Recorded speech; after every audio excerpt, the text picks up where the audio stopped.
ಕೇಂದ್ರ ಸರ್ಕಾರದ ಪಿಎಂಜಿಎಸ್ವೈ ಅಡಿಯಲ್ಲಿ ಸೋಮವಾರಪೇಟೆ ಹಾಗೂ ಕುಶಾಲನಗರ ತಾಲೂಕಿನ ವಿವಿಧ ರಸ್ತೆಗಳನ್ನು ಅಭಿವೃದ್ಧಿಪಡಿಸಲು ನಿರ್ಧರಿಸಲಾಗಿದೆ.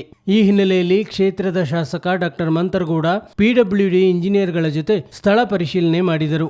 ಕಾಯಕಲ್ಪ ಕಾಣಬೇಕಿರುವ ಪ್ರಮುಖ ರಸ್ತೆಗಳನ್ನು ಪರಿಶೀಲಿಸಿದ ಶಾಸಕರು ಅಧಿಕಾರಿಗಳಿಗೆ ಅಗತ್ಯ ಸಲಹೆ ಸೂಚನೆ ನೀಡಿದರು. ಕಾಮಗಾರಿಗಳನ್ನು ಗುಣಮಟ್ಟದಲ್ಲಿ ಕೈಗೊಳ್ಳುವಂತೆ ನಿರ್ದೇಶನ ನೀಡಿದರು.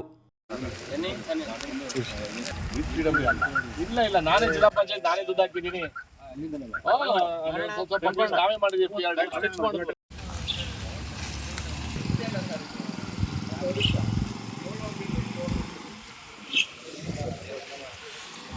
ಇದ್ದೇ ತಗೊಳ್ಳಿ ನೋಡಿ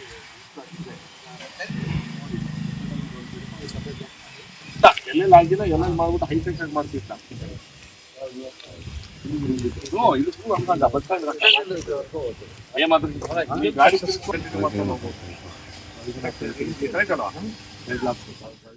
ಸೋಮವಾರಪೇಟೆ ತಾಲೂಕಿನ ವಿವಿಧೆಡೆ ಪರಿಶೀಲನೆ ಸಂದರ್ಭ ಬ್ಲಾಕ್ ಕಾಂಗ್ರೆಸ್ ಅಧ್ಯಕ್ಷ ಬಿಬಿ ಸತೀಶ್, ಜಿಲ್ಲಾ ಕಾಂಗ್ರೆಸ್ ಉಪಾಧ್ಯಕ್ಷ ಲೋಕೇಶ್ ಶಾಂತಳ್ಳಿ, ತಾಲೂಕು ಅಧ್ಯಕ್ಷ ಕಿರಣ್ ಡಿಯು ಹಾಜರಿದ್ದರು. ಕುಶಾಲನಗರ ವ್ಯಾಪ್ತಿಯಲ್ಲಿ ಬ್ಲಾಕ್ ಅಧ್ಯಕ್ಷ ಬಿಪಿ ಶಶಿಧರ್ ಜೊತೆಗಿದ್ದರು.